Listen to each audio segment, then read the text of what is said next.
मई 1995 को एक वीरेंद्र कुमार ओरी नाम के एक सुप्रीम कोर्ट के लॉयर थे। ये केस के रिगार्डिंग राकेश मारिया से मिलने मुंबई पहुंचते हैं। अब जब ये पहुंचते हैं तो वहीं पे एक बुकी था, उससे इंटेरोगेशन चल रहा था, तो ये भी वहीं पे खड़े हो जाते हैं। तो इंटेरोगेशन के बीच में ही बुकी बोलता है कि ये जो 1994 में इंडिया न्यूजीलैंड के टूर पे जो बुरी तरीके से हार के आई थी, इस टूर पे दुबई और मुंबई बेटिंग सिंडिकेट जो था, इन्होंने कपिल देव की हेल्प से 16 करोड़ रुपए कमाए, जिसमें 1 करोड़ कैश में कपिल को दिए गए और बाकी के 25 लाख इन्होंने कपिल देव को एक फेक मॉडलिंग असाइनमेंट दिखा के ट्रांसफर किए। और कपिल देव का हॉलिडे इनका जो पूरा खर्चा था वो भी इन्होंने ही हटाया। और अगर आपको यकीन नहीं आता तो आप चेक करवा लो। अब लॉयर वीरेंद्र कुमार ओरी जो थे वो इस टाइम तो कुछ नहीं कहते हैं, लेकिन आगे चल के इन्होंने आउटलुक मैगजीन को ये सारी चीजें बता दी और इनकी बातों को झूठ ना समझा जाए, इसके लिए इन्होंने आउटलुक मैगजीन को एक एफिडेविट भी सबमिट करके कंफर्मेशन दिया कि मैं इंटेरोगेशन के टाइम पे वहीं पे था और मैंने ये सारी चीजें सुनी थी।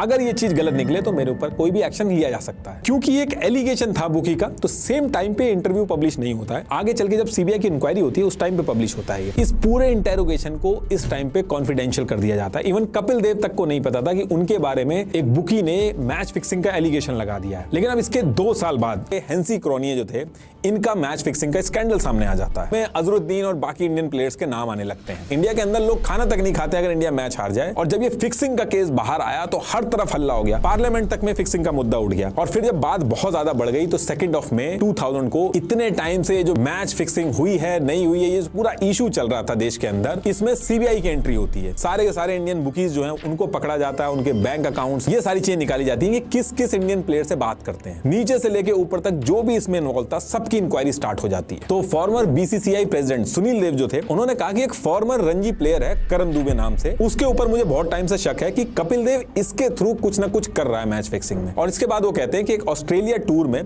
करण दुबे पूरे टाइम कपिल देव के साथ था। और कपिल देव एक क्रिकेटर हैं, उनके पास लंदन में एसेट्स हैं, दिल्ली के सुंदर नगर, महारानी बाग, चंडीगढ़, हर जगह इतनी प्रॉपर्टी है। एक क्रिकेटर की इनकम से इतना कुछ होना पॉसिबल नहीं है, तो यहाँ पे इंक्वायरी जरूर होनी चाहिए। अब जब ये बात इंक्वायरी के बीच में उठती है, जुलाई 2000 में income tax, CBI, local police, ये सब मिलके प्लेयर्स के खिलाफ डायरेक्ट सबूत इकट्ठा करने के लिए ऑपरेशन जेंटलमैन लॉन्च करते हैं।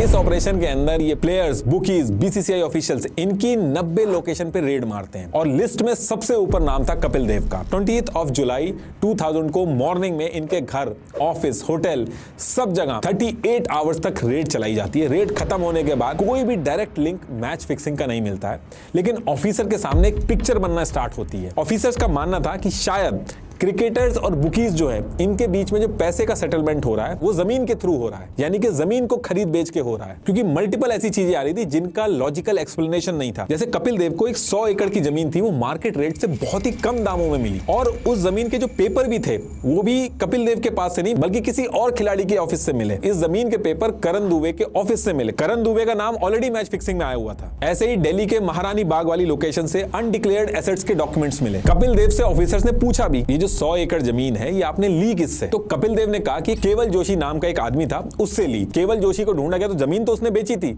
लेकिन वो आदमी नहीं मिला, उसका कोई ट्रेस ही नहीं मिला। ऐसे ही सीबीआई ने पूछा कि ईयर 1992 में BMW कार कहां से मिली?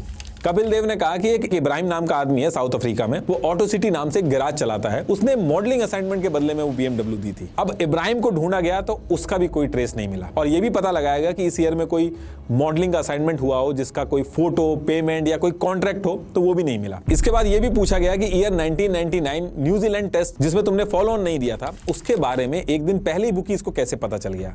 तो इस पे भी कपिल देव ने कहा ये सबने मिलकर फैसला लिया था, मेरे अकेले का फैसला नहीं था। तो कुल मिला के यहां भी डायरेक्ट प्रूफ कोई नहीं मिल पाया। अब इसी टाइम पे एक फॉर्मर बीसीसीआई प्रेसिडेंट ने अपना नाम डिस्क्लोज किए बिना सीबीआई को टिप दी कि ये जो अहमदाबाद वाला जो मैच था, वही जिसमें फॉलो ऑन नहीं दिया था, उस टाइम पे कपिल देव और हिरेन हाथी के बीच में जरूर कुछ ना कुछ डील हुई होगी, क्योंकि उस टाइम पे कपिल उसके साथ बहुत ज्यादा दिख रहे थे। और मनोज प्रभाकर ने भी अपने एलिगेशन में कपिल देव के साथ हिरेन हाथी का नाम लिया था। एक्चुअली हिरेन हाथी जो है वो एक गुजरात का बिजनेसमैन था, पर मीडिया के अंदर इसका लिंक जो था वो बुकीज के साथ जोड़ा जाता था। लेकिन हिरेन हाथी जब भी इंटरव्यू देता था उसको साफ मना कर देता था, क्योंकि कुछ भी प्रूव नहीं हुआ था। तो अब इस टिप के बाद सीबीआई जो है वो हिरन हाथी के घर पे भी रेड मार देती है। हिरन हाथी के यहाँ से एक डायरी मिलती है जिनमें जो क्रिकेटर्स थे उनके इनिशियल्स लिखे हुए थे, और यहाँ से ये भी पता चला कि कपिल देव के पास एक स्टेडियम में लाइट लगाने का काम आया था। पेमेंट के लिए स्टेडियम वालों ने कहा हम पैसे नहीं दे सकते, तो इसके बदले में तुम स्टेडियम के अंदर जो एडवर्टाइजिंग लगाने के जो राइट्स हैं वो ले लो। अब नॉर्मली कपिल देव खुद ही राइट्स का फायदा उठा सकते थे, लेकिन कपिल ने ऐसा नहीं किया। कपिल देव ने एडवर्टाइजिंग राइट्स